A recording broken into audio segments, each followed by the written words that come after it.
Проект не является политическим, а исключительно выступает за соблюдение законов и защищает права потребителей и предпринимателей. Кремль в дожде и мурлыканье кошки, долгорукий, что медью блестит под окошком. Урны, котлеты денег в сейфе и рабочий уют.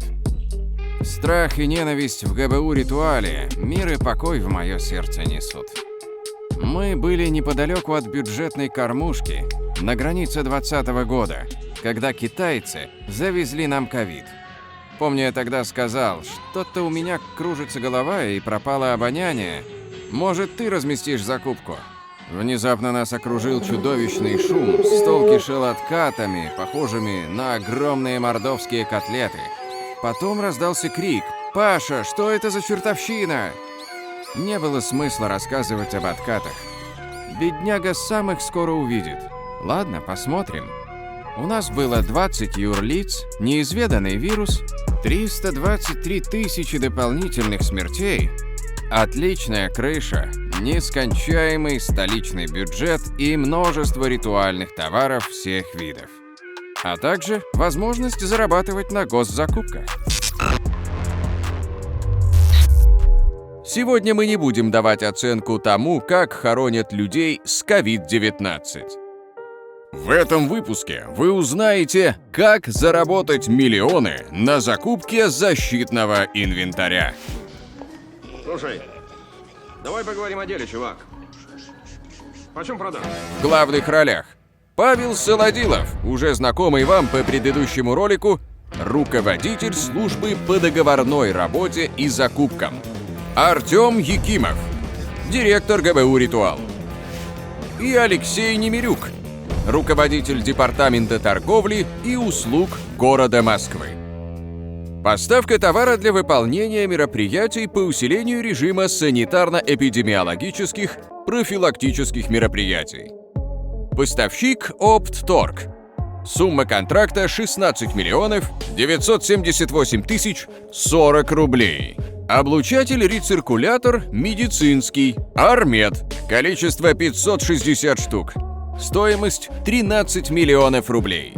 Найти такой облучатель оказалось очень просто. Рыночная стоимость при покупке в розницу 6690.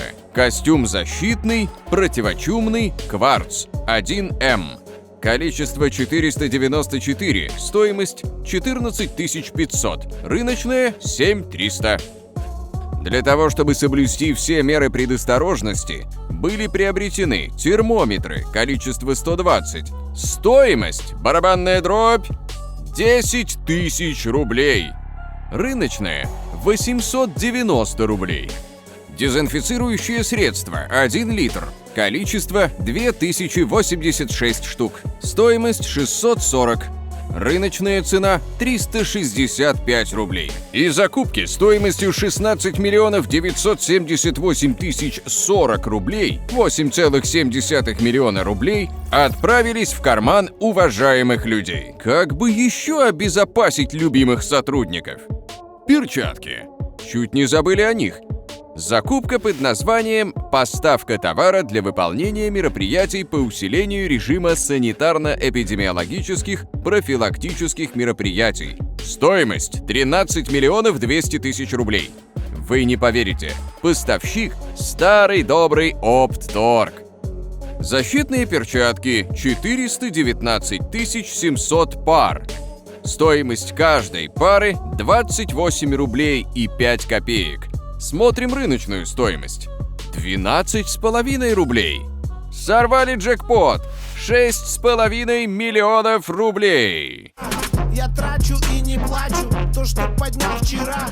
Поймал удачу и держу за оба крыла. У нас было 494 противочумных костюма, 560 рециркуляционных облучателей, фура, наполовину заполненная резиновыми перчатками, и целое море самых дорогих термометров и ведра дезинфицирующего раствора. Единственное, что меня беспокоило, это закупочная цена на респираторные маски. В мире нет никого более беспомощного, безответственного и безнравственного, чем человек, устанавливающий цену на эти маски в закупках. И я знал, что довольно скоро мы в это окунемся.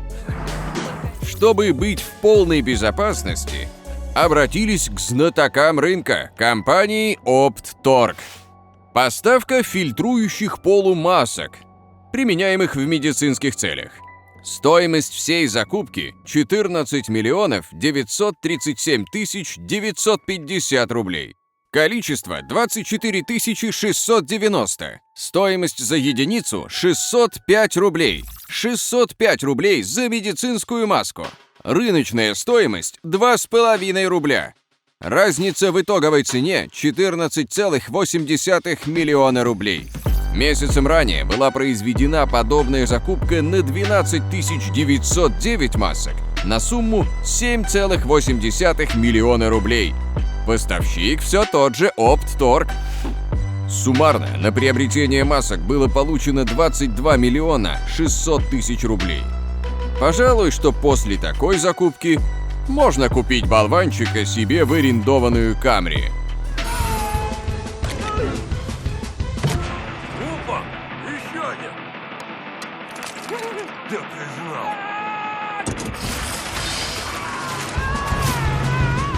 Оценим суммарный профит закупки защитного оборудования – 37 миллионов рублей. 4 закупки, и можно спокойно ехать не то чтобы в кофеманию на бизнес-ланч. Можно надеть противочумные костюмы и мчать в Вегас, пока не кончилась аренда золотых Камри. Меня слегка накрыло. Давай ты поведешь. Ссылки на закупки мы приложим в описании к видео. Я думаю, что не имеет смысла говорить, что данные заявления уйдут в Главное управление экономической безопасности и противодействия коррупции МВД, Генеральную прокуратуру, а также в Службу экономической безопасности ФСБ России. Им предстоит множество встреч и подготовки разъяснений причин таких завышенных цен. Я знал, что мне пи***ц. А с вами, дорогие зрители, мы увидимся уже совсем скоро. Я что, это вслух сказал? Или только подумал? Я говорил? Они меня слышали?